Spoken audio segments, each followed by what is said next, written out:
Hi my lovely viewers, hope you are doing well. Today I'm gonna show you a very simple and versatile dessert, that is eggless tea cake. This is a very soft and spongy cake which gets ready at home without much efforts and can be served plain or with a cup of hot chocolate or tea on the side.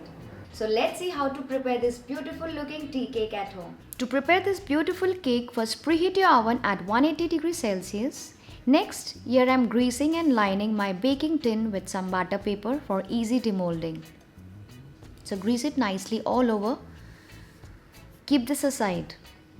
Next up, in a bowl, I am going to sift together all the dry ingredients. So in goes the all-purpose flour or the maida. So here I am using 1.5 cups, that is around 200 grams of maida.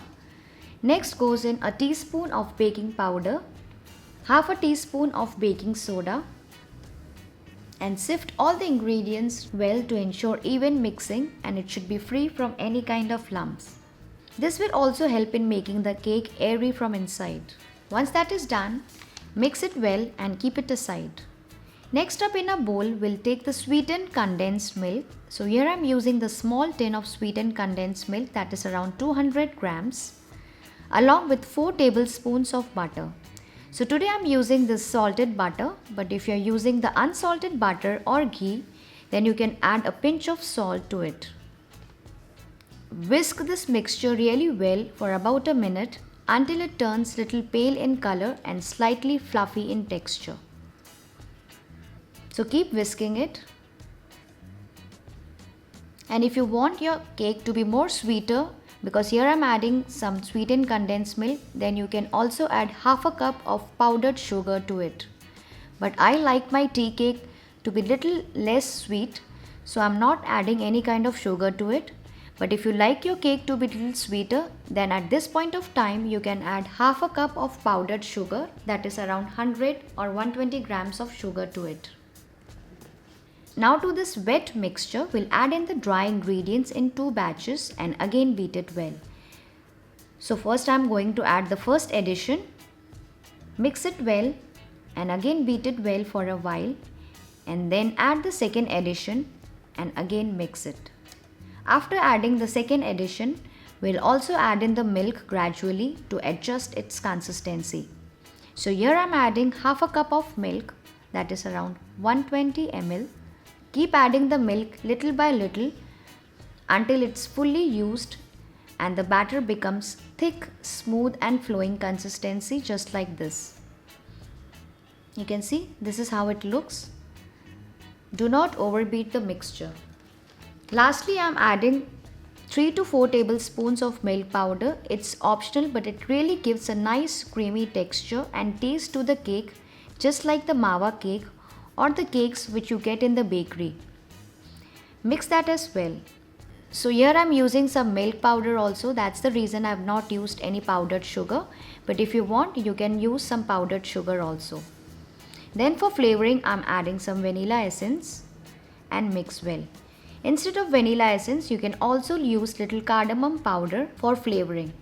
That also gives a very good flavor to this cake. So it's mixed well.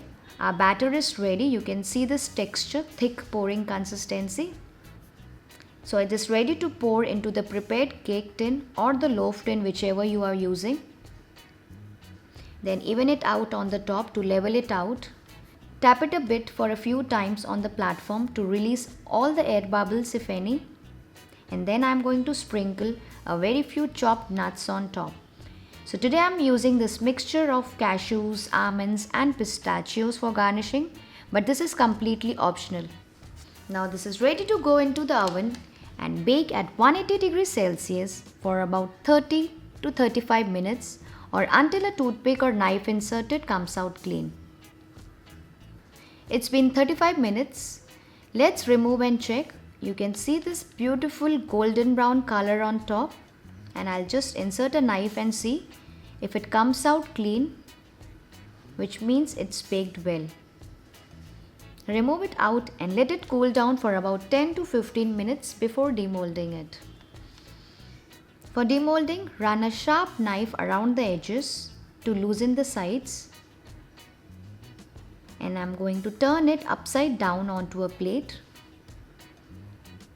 Remove the container from the top. You can see how easily it has come out. We'll remove the butter paper and then I'll press and show you how spongy it has come out. You can see this beautiful looking cake. I'll show you from all the sides and edges. I'll turn it around and show you from all the sides. It's got good golden brown color on top, just like the tea cake or the cake you get in the bakery. And I've garnished it with some nuts on top, which is making it all the more beautiful. I'll cut and show you the texture from inside. You can see this texture. It's nice, light inside, airy and spongy with beautiful golden brown color on top. Enjoy this tasty cake with your friends during tea time. And don't forget to like, share and subscribe to my channel. Enjoy! Happy baking!